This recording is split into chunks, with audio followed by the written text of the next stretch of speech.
Assalamualaikum warahmatullahi wabarakatuh. Kami dari kelompok 3 akan menjelaskan materi manajemen pusat data mengenai definisi kriteria pengukuran dan pelaporan SLA atau Service Level Agreement, serta menyelaraskan SLA bisnis dengan SLA vendor. Oke, berikut ini adalah poin-poin penting yang akan dibahas dalam presentasi kami.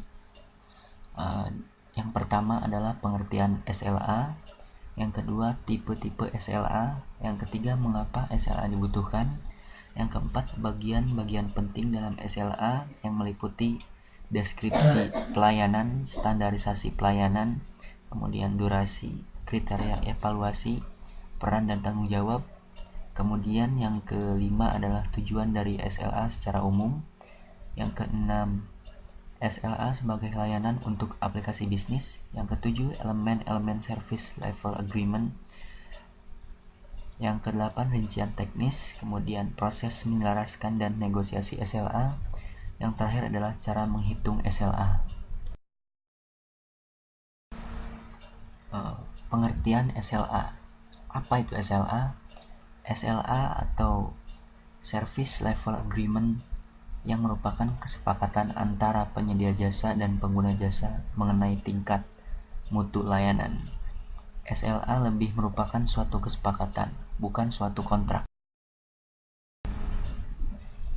Oke, berikutnya adalah tipe-tipe SLA. Tipe SLA dibagi menjadi 3 macam, yaitu service based. Semua customer mendapatkan transaksi yang sama untuk setiap layanan. Yang kedua, customer based. Berbeda pelanggan akan mendapatkan pelayanan yang berbeda, tentunya juga biaya yang berbeda. Yang ketiga adalah multi-level, menyangkut perusahaan, pelanggan, dan tingkat pelayanan, dan menghindari pengulangan. Oke, mengapa SLA dibutuhkan? SLA dibutuhkan jika dilihat dari sisi penyedia layanan adalah sebagai jaminan atas servis yang diberikan kepada klien, sehingga klien tersebut bisa puas atas layanan yang diberikan. SLA dibutuhkan juga karena ini merupakan salah satu konsep pemasaran tradisional, yaitu pemasaran dari mulut ke mulut. Maksudnya adalah klien akan memberikan rekomendasi kepada rekan lainnya bahwa layanan yang diberikan oleh penyedia tersebut sangat bagus, sehingga berharap rekan lainnya mau berlangganan kepada provider atau penyedia layanan tersebut. Bagian penting dalam SLA. Dalam SLA harus tercantum jasa-jasa yang disediakan, menuliskan deskripsi yang rinci mengenai pengertian apa yang dapat ditawarkan kepada para pelanggan. Ini sangat penting. Yang kedua adalah standarisasi pelayanan. Setelah menetapkan jasa-jasa apa saja yang disediakan, penyedia akan siap mempertimbangkan standarisasinya, yang akan mencakup konsep-konsep seperti aksesibilitas, kehandalan, waktu respon, dan resolusi. Yang ketiga adalah masa berlaku atau durasi. SLA harus menjelaskan kapan kesepakatan itu mulai dan berakhir. Yang keempat adalah deskripsi peran dan tanggung jawab. Peran dan tanggung jawab dari masing-masing pihak sangat penting, baik dari penyedia maupun dari klien. Yang kelima adalah kriteria evaluasi. Kemudian yang keenam adalah customer representative. Kemudian yang ketujuh adalah service level manager. Tujuan dari SLA secara umum, yang pertama adalah agar pihak terkait dapat mematuhi persyaratan kontrak. Yang kedua, peningkatan kepercayaan dan kepuasan pengguna. Yang ketiga, mengawasi kinerja kelompok tertentu, individu atau subkontraktor. Yang keempat adalah identifikasi proses peluang perbaikan. Yang kelima, untuk menetapkan harapan pengguna tepat mengenai tingkat responsif dan lain-lain. Yang keenam, perbaikan sistem atau keandalan dan stabilitas layanan. Kemudian untuk memungkinkan pihak non-performing dikenakan sanksi untuk menghasilkan data operasional yang akan dianalisis sebagai bagian dari inisiatif tindakan preventif untuk menunjukkan kinerja dan meningkatkan persepsi nilai fungsi TI dalam bisnis, yaitu untuk meningkatkan visibilitas IT. Oke, elemen-elemen service level agreement. Yang pertama, fokus SLA. Fokus dari SLA sebenarnya untuk pemantauan. SLA juga harus menentukan jenis dan fitur yang membedakan dari hal-hal yang akan dilacak oleh SLA. Perawatan harus diambil untuk memastikan bahwa SLA hanya mengukur apa yang perlu dan tidak. Kemudian periode pelaporan SLA. Biasanya metrik SLA didasarkan pada langkah-langkah kalender tradisional, contohnya harian, mingguan, bulanan, kuartalan, dan lain sebagainya. Elemen berikutnya adalah validasi. Jika SLA berguna untuk memberikan gambaran yang adil dan akurat dari kinerja, maka rincian tentang bagaimana cara melintas batas-batas waktu pelaporan SLA harus ditangani dan perlu didefinisikan. Frekuensi pemantauan, pemicu penentuan kapan SLA harus mulai diukur, dilacak, tiket tertentu. Pemicu ini dimulai atau dihentikan saat pembuatan modifikasi, misalnya update status, tugas, dan lain-lain, dan dilakukan secara berkala dengan jadwal yang diterapkan.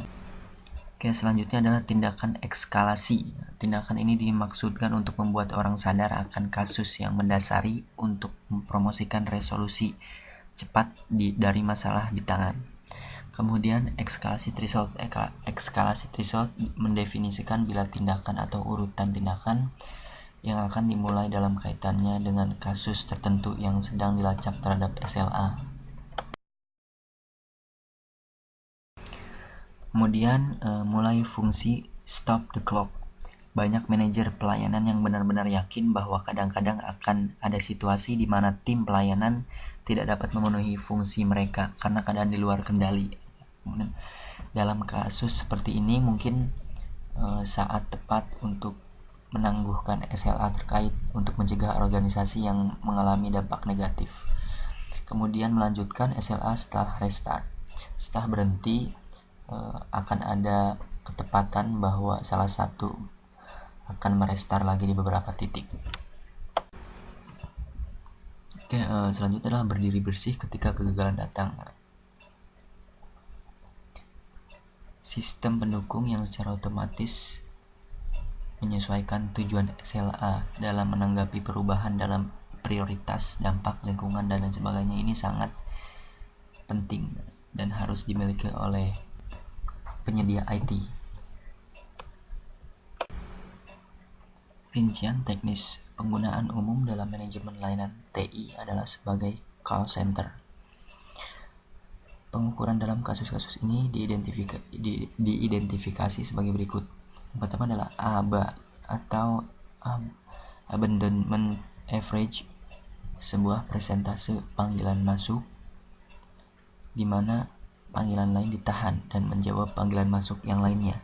Yang kedua adalah ASA atau Average Speed to Answer, rata-rata jumlah detik yang diperlukan untuk panggilan yang harus dijawab oleh pusat layanan.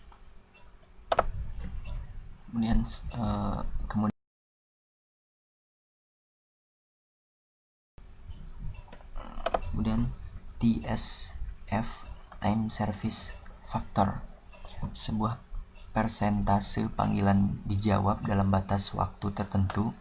Contoh yang baik adalah mengatakan 80% dalam 20 detik. Kemudian FCR atau First Call Resolution, sebuah persentase panggilan masuk yang dapat diselesaikan tanpa harus menelepon pelanggan, atau pelanggan tidak perlu menelepon kembali untuk menyelesaikan kasus ini. Kemudian CAT, Turnaround Time, waktu yang dibutuhkan untuk menyelesaikan pekerjaan tertentu. Oke, langkah-langkah untuk membuat SLA. Yang pertama adalah kategorisasi layanan bisnis kritis. Unit bisnis harus mampu memetakan kritikalisasi dari beragam produk dan layanannya. Yang kedua adalah penentuan kebutuhan kinerja layanan, availability dan performance. Kemudian setelah kategorisasi dilakukan, langkah berikutnya adalah melakukan kesepakatan kinerja layanan antara departemen TI dan unit bisnis, yaitu menyangkut availability dan performance untuk masing-masing kategori. Oke, setelah melakukan penentuan kebutuhan kinerja layanan, maka selanjutnya adalah pembangunan service level atas dasar prioritas bisnis. Parameter-parameter yang telah ditentukan harus dituangkan dalam kontrak perjanjian service level, yaitu SLA atau Service Level Agreement. Yang keempat adalah penggunaan SLA untuk membangun service model. Yang kelima adalah pengukuran kinerja secara konsisten dan berjangka. Oke, selanjutnya adalah proses menyelaraskan dan negosiasi SLA atau Service Level Agreement. Intinya kunci utama adalah komunikasi antar kedua belah pihak. Nah, ini adalah salah satu kunci agar terciptanya hubungan yang dapat berfungsi secara maksimal. Oke, berikut ini adalah contoh kasus cara menghitung SLA. Di sini kami memberikan salah satu contoh. 1 bulan penyedia layanan internet memberikan SLA antara 96 sampai 99%. Nah, asumsi dengan SLA 98%, artinya layanan standar mereka adalah 98% dalam 1 bulan. Kemudian 2% dianggap wajar jika terjadi down dalam layanan tersebut. Diketahui bahwa 1 hari adalah 24 jam, 1 bulan 30 hari. Biaya bulanan internet sama dengan 1 juta rupiah. 1 bulan sama dengan 720 jam. 720 jam ini merupakan layanan 100%. Jika menerima 98%, maka layanan standar mereka adalah 98% dikali 720 jam atau sama dengan 705,6 jam. Layanan standar mereka adalah 705,6 jam. Sisanya 14,4 jam dianggap wajar jika layanan itu mengalami kejadian down.